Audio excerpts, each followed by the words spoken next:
Guys, today I'll be walking you through the whole tattoo experience. I thought this would be a little bit more fun than focusing on just certain points of the tattoo. So let's get started. Today is a fun one.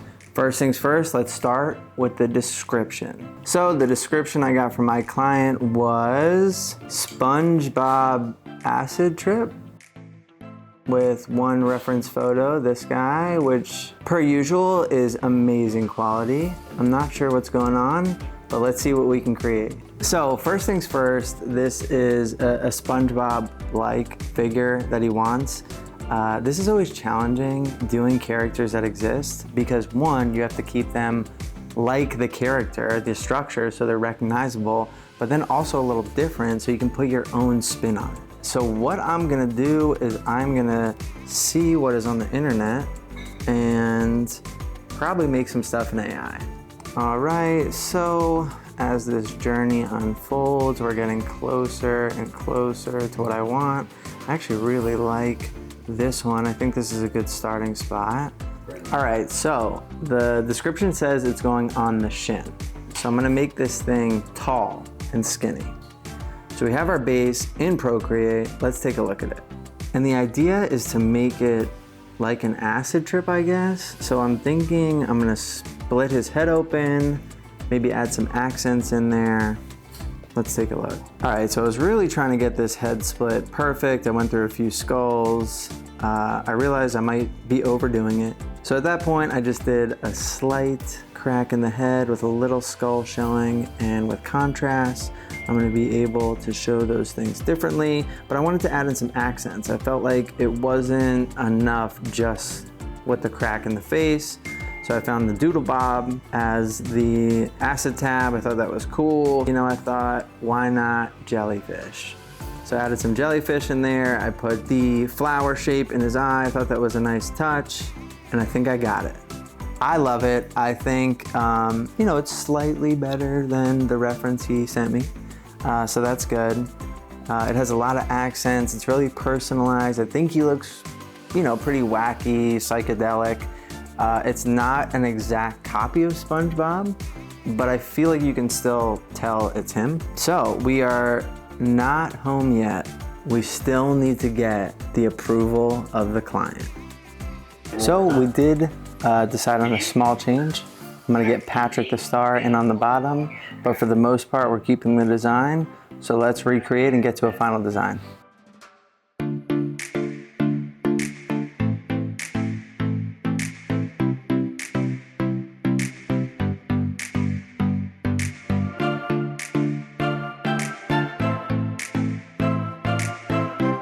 Hope you guys are enjoying the video. Quick thank you to our sponsor, Kingpin. Now listen, I know supplies can really add up and become expensive, so they gave us a code. Code MODEL will get you 20% off on the website. But you know what I like to do, I like to give things away for free. However, there are so many things on the website, so let me know what you guys want from Kingpin. We'll get it and we'll do a giveaway.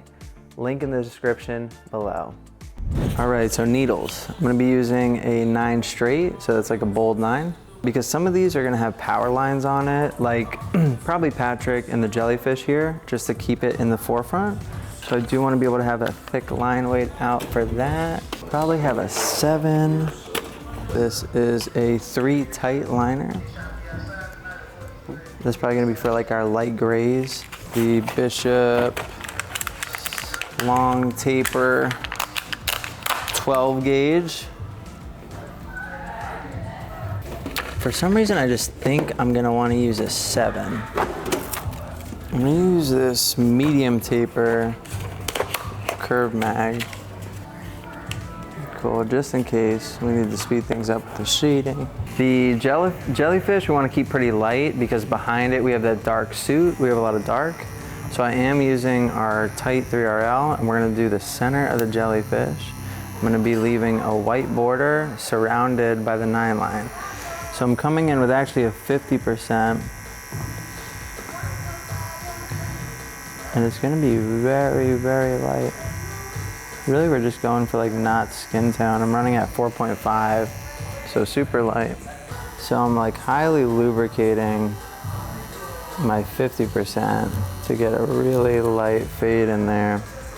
So we're gonna have super light tone surrounded by a negative space tone, and then our nice power line in there. I think this is gonna make a really cool effect for the jellyfish. It'll help it stand out. And I am, like I said, I'm going wall to wall, meaning line to line, so that when I come to this side, to that side, it's starting to almost create a line of its own for the negative space. So whenever I have an apprentice, I'm always having them watch while I'm tattooing. And we will take kind of small intervals at a time. Like I might be like, hey, come watch, you know, for a half hour or an hour. I won't make them watch the whole time. I think if he were to sit here the whole day, it would kind of be a waste of his time because it's so new for him and he doesn't know what to even look for, you know?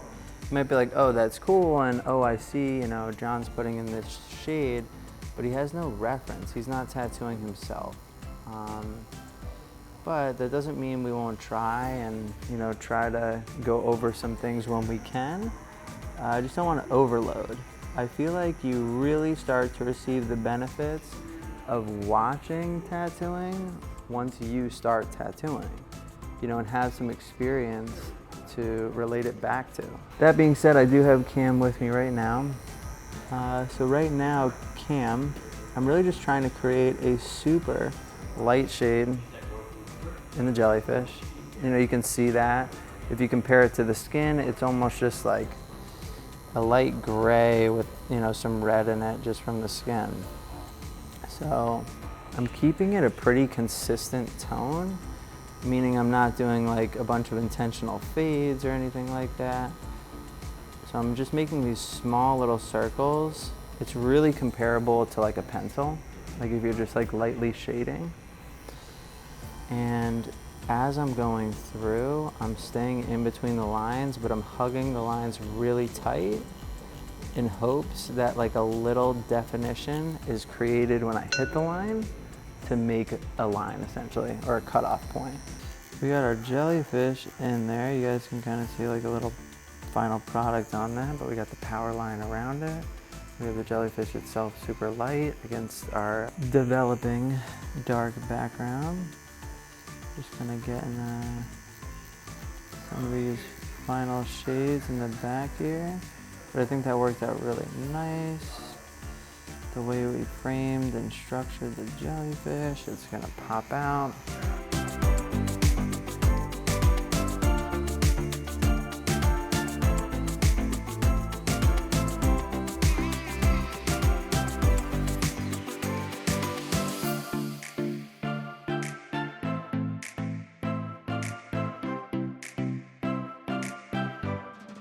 So we're really making some progress here on this. I got all the shading in, so now I'm adding kind of these like contour lines just to help define some of this stuff. A lot of people will do the lines first. I just kind of prefer to do them secondary. So if you do the lines first, you're not wrong or anything. I guess just being a mostly like a realism artist, you know, don't rely on lines, and I'm kind of pick and choose where I'm putting them in. And sometimes it's fun to just not have lines, just have a nice like dark shade to define what you're doing. But I'll always come back and like revisit spots. And if I feel like I could use it to help with some definition, I'll do it. So we're kind of cleaning everything up right now, but it's really starting to take shape. You know, we got our nice jellyfish here, Patrick over here just yelling. Big Spongebob in the center. Yeah, we've been going on this thing a good few hours now, getting a little sore. So I'm trying to be a little mindful of that. Got a little doodle bob in there. So yeah, shouldn't be too much longer. Just have the top here, gonna fill in our 2 spaces, and we are good to go.